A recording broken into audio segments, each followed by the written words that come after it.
Welcome, Oui Croissant executives. My name is Jonathan from Finals Team 2, and I'm excited to present to you some of the findings from our penetration test of your environment that we conducted over the weekend. My name is Jonathan. As you stated, I'm our project lead, and I also have with me my 2 senior penetration testers, Liam and Jenna, and my 3 penetration testers, McGuire, Robert, and Asa. Our agenda for today, we'll be talking about some of the key objectives that our team focused on during our engagement. We'll be expanding a little bit on our scope. We'll be providing a high-level executive summary based on our assessment of your security posture. We'll also be providing you guys with key strengths, some concerning findings, and some recommendations for you guys as you move forward. Based on that, our objectives and goals for this assessment was to identify any previous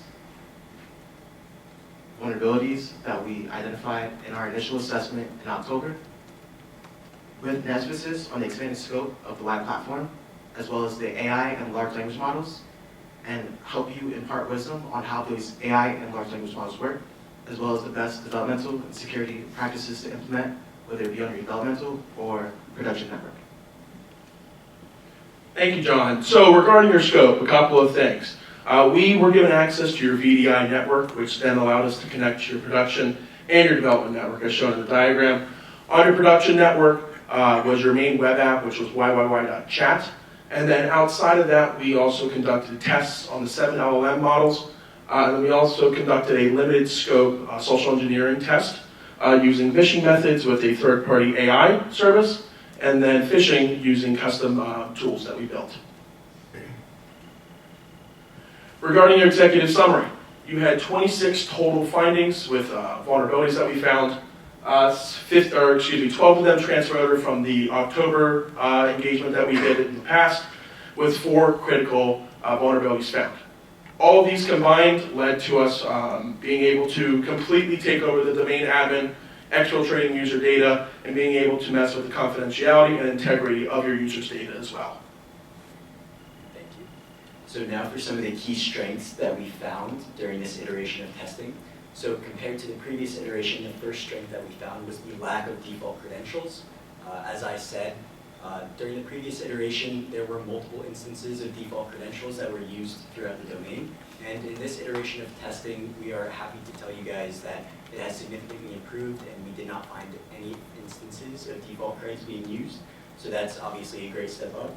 The second is good input sanitization, and this was mainly recognized through our testing of the text input fields in a lot of the web applications when testing for OWASP top 10 vulnerabilities. And the third strength that we recognized is a strong operational security on your part. We noticed that some employees were recently fired, and when going through the domain and enumerating users, we did not find any corresponding user accounts, which indicates a strong offboarding policy. So now for some of the key findings that we found.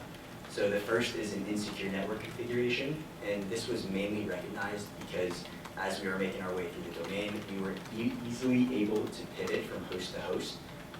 The second was weak security policies, and we mainly noticed this in the form of permissive password policies and some other things as well. And the third is immature software security, and this was mainly recognized when we were going through the databases and other transport protocols because we were able to read user data and other sensitive information in clear text. With these key findings in mind, we would like to offer some recommendations for you guys to help improve your security posture. These are top fixes that we've identified for you guys to work on, and we've broken them down into 2 different categories. The first category is going to be your short-term recommendations. These are going to be fixes that can be done in under or about 3 months, and will help you get started right away on addressing some of the issues that we found in your environment. The second category is being long-term recommendations. These are fixes that are going to take a little longer than 3 months, but working on these to implement them into your environment is going to help improve your security posture overall and keep you secure for the long run. With that being said, our first short-term recommendation is going to be the implementation of a security education, training, and awareness program. This would be where you would educate your employees about the importance of strong security practices like password policies and keeping strong passwords, as well as spotting social engineering attempts like phishing and phishing. It's important to keep a positive approach with this and reward proactive behavior with your employees. In doing so will help get a head start in emphasizing your security overall as a company. So for our next short-term recommendation, what we would really like to see is for your team to incorporate security as a key part of your software development lifecycle. Many of the vulnerabilities that we were able to identify in both your WI platform and the other applications within your environment stemmed from insecure coding practices, such as the use of insecure protocols or the improper storage of sensitive user data. So it's really important that your development team is designing, developing, and testing applications with user security in mind. This will help to catch those incidents or potential security issues early on in the process, saving you time and money, and improving future product launches. Additionally, as a more long-term recommendation, we'd like to recommend that your organization adopt centralized logging through the use of a security information and event management platform, or SIEM, such as the Elastic Stack. A tool like this is really valuable because it will allow your security analysts to aggregate logs from across your environment to a single location. So this will improve their ability to detect security incidents and perform subsequent investigations in the future. Thank you, Liam. Our final long-term investigation recommendation is for endpoint detection and response, or EDR. This is a software solution that you can deploy locally on your user machines, and it can protect against suspicious activity. During the course of our assessment, during the phishing attempt, we deployed customer and malware to extract user data, and we were successful in bypassing the existing defenses on those systems. An endpoint detection and response system ideally would be able to react to that attack, identify what's going on, and alert you and allow you to respond. We assessed that if an EDR solution was in place during that attack, it would likely have stopped the custom malware and prevented the exfiltration of user data. For this reason, we strongly recommend that you consider deploying an EDR solution. To summarize, there are three main takeaways that we have for Oui Croissant for this assessment. Firstly, continue doing what you've been doing well. We noticed that between our previous assessment and this one, several findings were remediated. This is a good practice.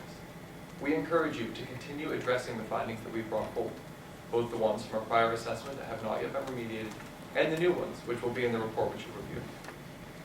We recommend that you keep security in mind as well. Keep security at the forefront of your development practices, and ensure that you're prioritizing security all throughout your organization, and not just when you bring in pen testers. It's good that we're here talking to you today, but you need to prioritize security throughout your development lifecycle as well. And finally, protect your customers. Your customers' data and your relationship with them is the most important part. As a social media company, your customer's relationship with you is extremely important. Therefore, we recommend that you take steps to protect that interaction with them. By following these recommendations, you can achieve a more secure result. We appreciate your time today. We do have some time for questions as well. Yeah, thank you very much.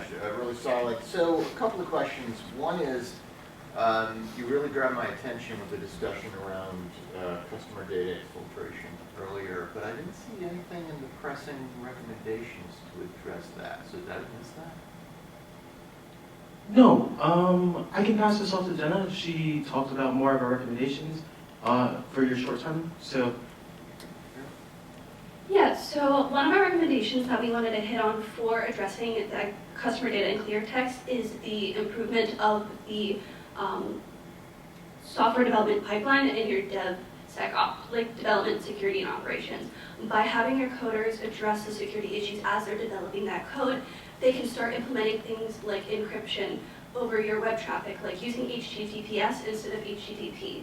By doing this and keeping this in mind while your developers are creating your applications, this will help to protect those issues such as being able to read that customer data on the platform as you move forward. Okay, so yes, we've been looking at like deploying HashiCorp Vault. Would that help us there? That would help with the storage of your passwords with employees, but not necessarily within the web application itself. Okay. The web application, you'll have to, when considering how you're storing passwords and credentials, it's important to differentiate between employees and between users. We noticed a lot of issues within the user realm of your Y application, and so HashiCorp for All wouldn't necessarily be an applicable recommendation.